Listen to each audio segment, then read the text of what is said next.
This is Milwaukee, not the city, but the editorial about the city, found daily on the front page of your Milwaukee Journal.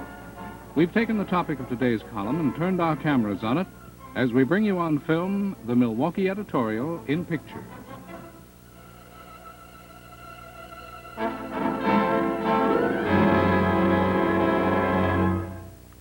One of the great advantages of our city is the public museum. Everyone likes a museum. It's fun. It's an education.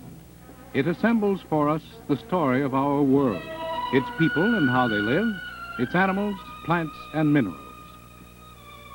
Today's front page Milwaukee editorial looks at our museum. It asks you to look too. Milwaukee is not getting the service it should from two of its most important cultural and educational facilities, the museum and the library. It's the fault of the 54-year-old building that houses them. It's old. It bulges at the seams. It gives the museum less than half the space it needs, and poor space at that. Let's tour our museum.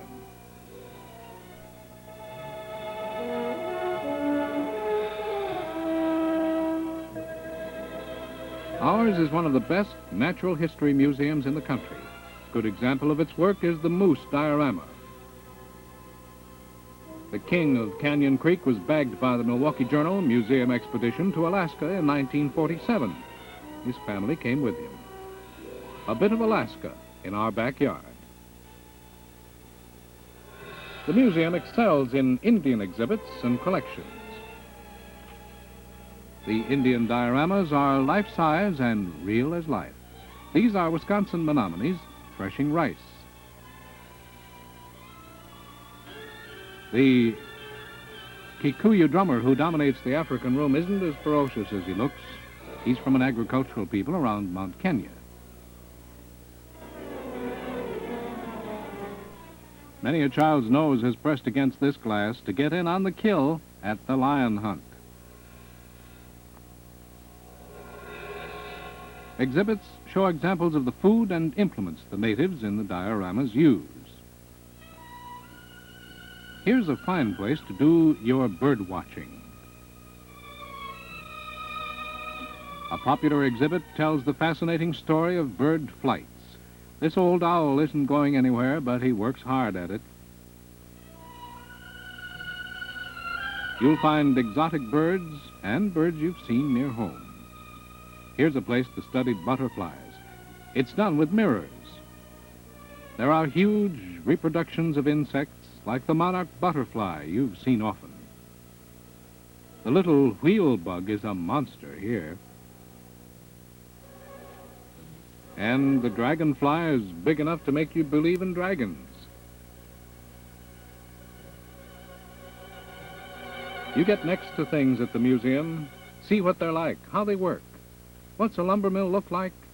Let your son see it for himself. He'll have a hard time seeing some things. Crowded conditions jam some exhibits into narrow corridors. Lighting is bad. Finding birds here is like hunting them in a fog. Many fine examples of Indian craft are crammed near the museum entrance. There's so little room you need a ladder to see some things. Let's watch the work behind the scenes. Here's a model for an exhibit under construction. This real eland will fit into the big diorama. So will this topi, an African antelope being sculptured in clay. The clay model provides a foundation for the forms in which plaster casts are made.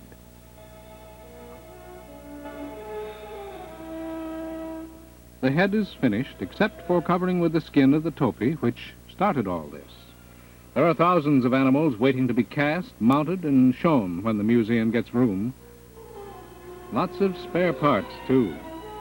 Fine specimens like this are being damaged because there isn't adequate room to store them. Refrigerators are hung deep with skins and specimens we haven't room to mount and show. We spend money to get them, but not to use them.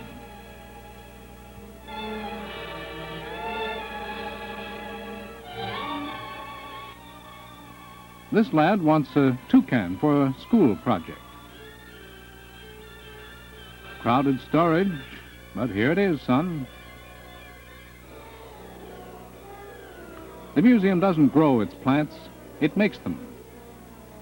Most of the foliage you see in exhibits are plastic, pressed in hot molds. Looks as though it were freshly picked in some jungle.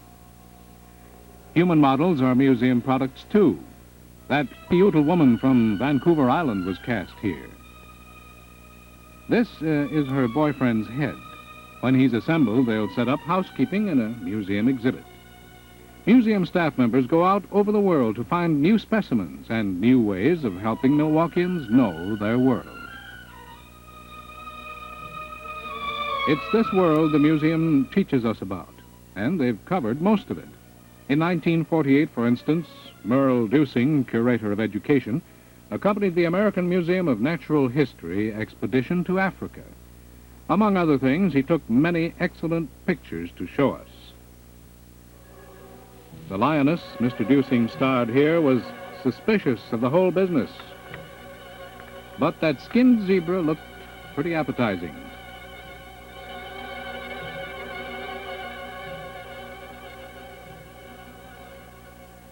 Take it away, Mrs. Lion. On the African veldt, the expedition ran into these rather threatening tribesmen. They are Maasai GIs in basic training. Do it by the numbers, too.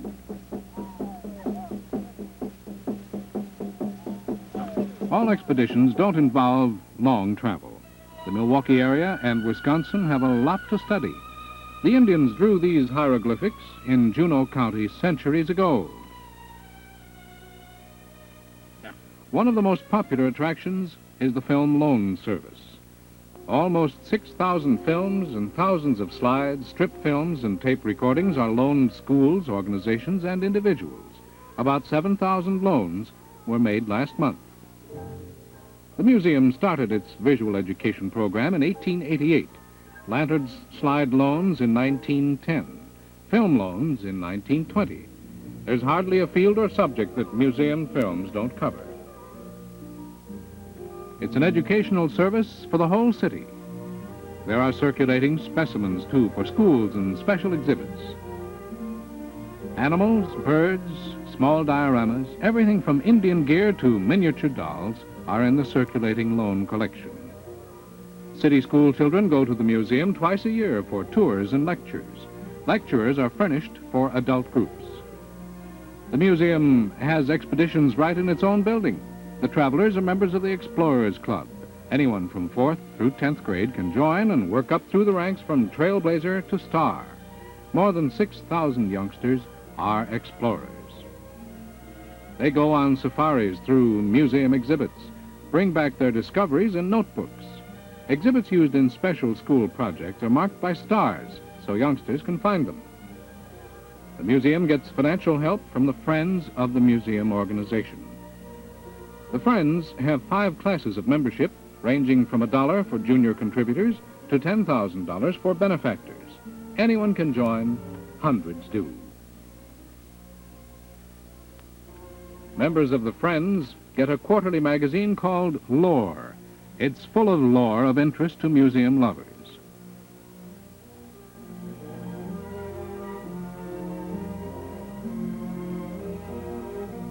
The museum has its own press for its publications. The museum's biggest handicap is lack of space. Most of its storage is in a dark, crumbling, dungeon-like basement.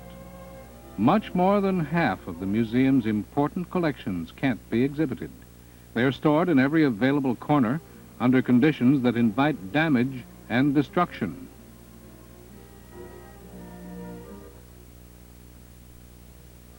Here's a symbol of our museum building. Much of it is beyond repair. Looks more like a haunted dungeon than storage space. It takes a bloodhound to find anything here, and a miracle to keep specimens from ruin. Museum collections are literally crammed under the eaves. What can't be jammed in the dark basement is jammed in the attic. We're missing half the museum's value because it has to hide so much away. Only access to attic storage is narrow stairs or this old hand elevator. One day it'll wreck a load of specimens or injure someone on the office floor below. Staff and exhibits are fighting for space. This Oriental room is a fine exhibit, but visitors can't see it. It's needed for office space. Space is so much that storage cases line office corridors, far from the departments that use them, crowding office workers.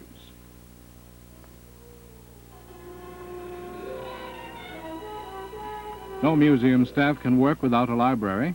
Ours has books, but they're almost inaccessible, and there's little place to use them. There's only one answer to this and other problems. The museum needs a new building.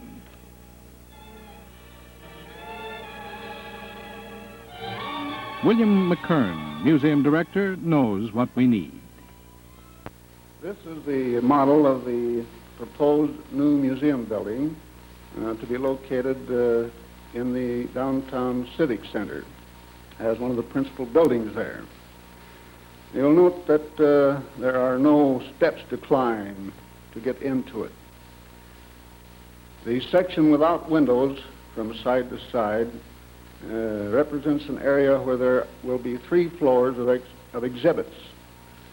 The section above that, where you see the windows, will be for the offices, laboratories, and storage space. Now let's look inside of the building for a moment. You see here a floor plan for one of the exhibition floors. This will do 2 things. In the first place, it'll give us a circuitous routing clear around the exhibit so that the viewers will not have to retrace their steps. In the second place, you will notice that these rooms have no intervening walls. They're large open areas. That means that we can both arrange exhibits in sequences which will tell stories, connected sequences, and that also we can constantly change exhibits. Each compartment is made up of cases so that we can at any time rotate exhibits in there, and in any given period of time we can show a great deal more than could be shown as permanent exhibits in a much larger area. There are plans for that new building. Milwaukee needs to have those plans carried out. It needs to have the Common Council and city officials face up to the need and get something done about it.